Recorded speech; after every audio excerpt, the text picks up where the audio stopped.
welcome back. In this video I'm gonna show you how to understand and draw the human eye in a way that's way more three-dimensional and anatomical. Not just copying lines, but actually building form so the eyes feel real inside the portrait. What you're seeing here comes from a construction study of the eye where I focus on the structure and anatomy. Today I'll break down the key ideas that will instantly help you draw a better. Just a quick side note, if you wanna see a full drawing process totally real time without any commentary, I've got 1 hour educational cut up in the membership section. And before we start, since I get asked this in pretty much every video, today I'm drawing with the Mars Lumograph Black HB harness. So one of the biggest things to understand about the drawing eyes is that the eyelids don't just sit flat on the eyeball. Their shape is controlled by the volume underneath, especially the cornea. The cornea is that clear rounded dome sitting on top of the iris. If you wear contacts, you already know that curve is basically the same shape. Since it sticks forward, it pushes into upper lid. That's why the highest point of the upper eyelid usually sits right over the center of the iris. It follows the peak of the dome. So think of the eyelid like a fabric stretched over the ball, not some random line. The white of the eye, the sclera, is usually about twice as wide as the iris. Keeping that ratio helps everything look right. The eye sits inside the rounded socket. That's why inner and outer corners tend to be darker and the center is usually lighter. If you can shade the sphere, you can shade an eye. And if you're still working on the basics, check the video on the screen. I left a link in the description. The lower lid works totally different from the upper one. It doesn't have a sharp line break. It flows into the form underneath, so you usually don't want a hard line. Instead, use soft value changes to show the surface turning.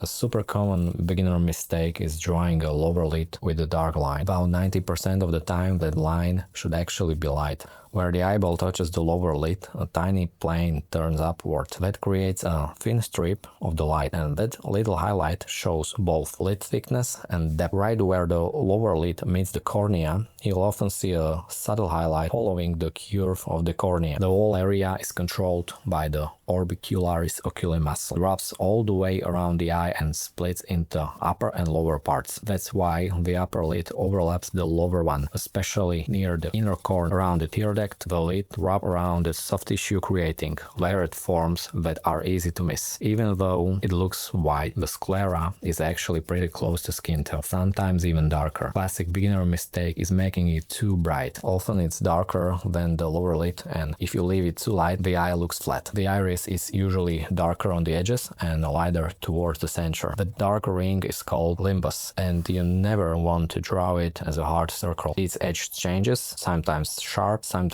soft. That variation gives you depth. The cornea creates the subtle lighting effects. On the light side, it's often a bit darker because the upper lid casts a shadow on it. The main highlight usually sits in the upper half that comes from the cornea's curved shape. Under the eye, there's often a shallow hollow caused by the orbital ligament. Fat pads above and below. It creates soft transitions. Draw these with values, not with lines. The darker area under the eye comes from the thinner skin. As we age, blood vessels shows through more. In the corner, you'll often see a subtle fold that curves outwards and fades away. Catching that adds a ton of realism. The tear duct has two parts, pink carancule and the thin fold called the plica semilunaris. They reflect the light, but because the plica is flatter, sometimes only the carancule catches the highlight. One of the best ways to practice eyes is studying George Bridgman's constructive anatomy. It doesn't just show finished drawings, it teaches you how to think in simplified construction. In the next time-lapse, you'll see eye sketches done that way. For Bridgman's, the eye almost always starts as a simple circle. The eyeball and everything else gets built on top.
In the inner corner of the eye is a tear duct, where you'll find the plica semilunaris, a thin fold, a crancule, a small pink tissue next to it. Wide of the eye is a sclera. The dark transition between sclera and iris is the limbus. The colored part is the iris. The dark center is the pupil. In the inner corner is the medial canthal angle, and the outer corner is the lateral canthal angle. These terms aren't just fancy words, they help you understand what you're actually drawing. From the side view, I ignore the lashes and I focus on the structure. I lightly map out the axis, tilt, and where the eyeball sits in the skull. I think of the eye as a sphere in a socket. The sphere controls where the lid breaks, where light hits, and where the shadow starts. I block the eyeball and then loosely build up socket, cheekbone, and the brow as a big shapes. When I mark upper lid, lower lid, and the lash line, and where form turns into shadow. It's basically just mapping the terrain. I mark where the light hits, where the sphere turns away, and where the core shadow begins. Only after that I get more precise. Once the structure is in place, I start with the big shadow shapes. I separate light, halftone, and shadow. Then I drop the darker spots under the upper lid, in the folds, around the tear duct, and where the eyeball meets the socket. These are ambient occlusion zones, places light physically can't reach. I build values slowly, in layers, never straight to black, so I keep control of form and depth. Now the eye reads like a solid form in the skull, not a flat drawing. Lashes grow upward, but their thickness, length, and density depends on stuff like age and genetics. Women usually have a denser lashes. As you get older, they thin out. Never draw lashes one by one. Think of them as